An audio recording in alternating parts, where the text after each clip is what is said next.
Ryland tunnel में वापस गया और कहा हमें मिलकर काम करना चाहिए। पर पहले प्रॉब्लम थी कम्युनिकेशन। रायलैंड ने सोचा मैथ यूनिवर्सल है। उसने एलियन को एक मेजरिंग टेप दिखाई। एलियन ने शिप की वॉल में एक ड्रॉर खोला। रायलैंड ने टेप दे दी। एलियन ने उससे बस खेलना शुरू कर दिया। फिर क्लॉक दिखाया, कोई रिएक्शन नहीं। तब रायलैंड ने नोटिस किया एलियन शिप के अंदर अंधेरा था और इस क्रिएचर का कोई फेस नहीं था। थ्योरी, ये क्रिएचर अंधा है और इकोलोकेशन यूज करता है। रायलैंड ने एलियन का नाम रख दिया रॉकी। वो वापस अपनी शिप किया और क्लॉक मॉडिफाई किया। वे नंबर्स को उभरा हुआ बनाया। जब रॉकी ने टच किया, समझ गया। उसने छोटा सा सेलिब्रेशन डांस किया। रायलैंड ने थम्स अप सिखाने की कोशिश की, पर रॉकी के आर्म की शेप ऐसी थी कि वो सिर्फ थम्स डाउन कर सकता था। रॉकी अचानक गायब हुआ और एक मिस्टीरियस ऑब्जेक्ट लेकर आया। उस पर सिंबल्स थे, पार्ट्स रोटेट होते थे। रॉकी का क्लॉक था। रायलैंड लैपटॉप और माइक्रोफोन लेकर टनल में आया। हर नंबर पॉइंट करके रॉकी को रिकॉर्ड किया।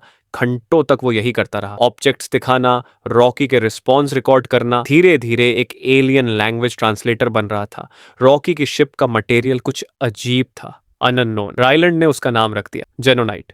एक दिन रायलैंड ने रॉकी को एस्ट्रोफेज दिखाया। रॉकी ने इमीडिएटली पहचाना और कहा बहुत बुरा है। दोनों यहाँ एक ही मिशन पर थे। फिर रॉकी ने कहा अकेला नहीं हुआ, बहुत अच्छा लग रहा है। रॉकी का भी एक क्रू था, वो भी मर गए थे, एग्जैक्टली जैसे रायलैंड के साथ हुआ। दोनों ने डिसाइड किया मिलकर स्टार्स बचाएंगे। रायलैंड ने रॉकी को फिस्ट बम्प सिखाया। मॉडल्स और ट्रांसलेटर की मदद से दोनों ने अपना अपना डेटा शेयर किया। रायलैंड ने सॉफ्टवेयर में डिफरेंट वॉइसेस ट्राई की, जब तक रॉकी को एक पसंद नहीं आई। रात को जब रायलैंड सोने गया, रॉकी घबरा गया। उसे लगा रायलैंड मर गया। रायलैंड ने स्लीप एक्सप्लेन किया। रॉकी ने बताया उसकी सोसाइटी में सब साथ सोते हैं प्रोटेक्शन के लिए। वो भी रायलैंड के साथ सोना चाहता था। रायलैंड को थोड़ा वियर्ड लगा, पर जब रॉकी ने बताया कि उसने अपने क्रू को सोते देखा और वो कभी नहीं उठे, रायलैंड ने बिस्तर का सामान टनल में लाया। दोनों विंडो के पास साथ सो गए।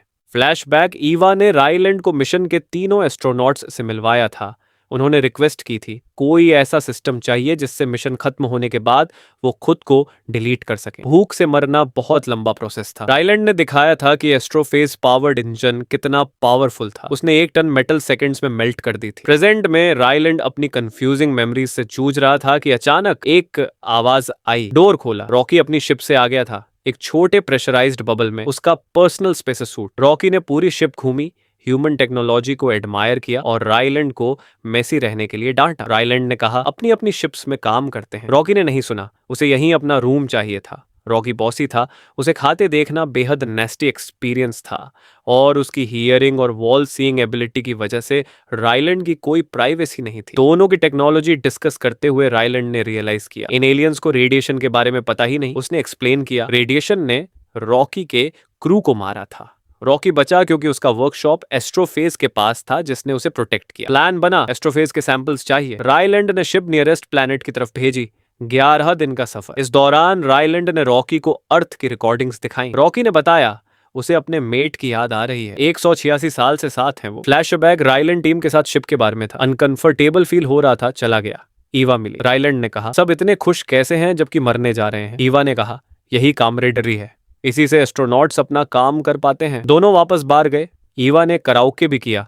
शिप प्लैनेट तक पहुंची। कलर्स देखकर रायलैंड अमेज्ड था। स्पेसवॉक पर गया, एक मशीन से लाइट एक्टिवेट की। हजारों एस्ट्रोफेज अट्रैक्ट हुए, एक ब्यूटीफुल ग्लो।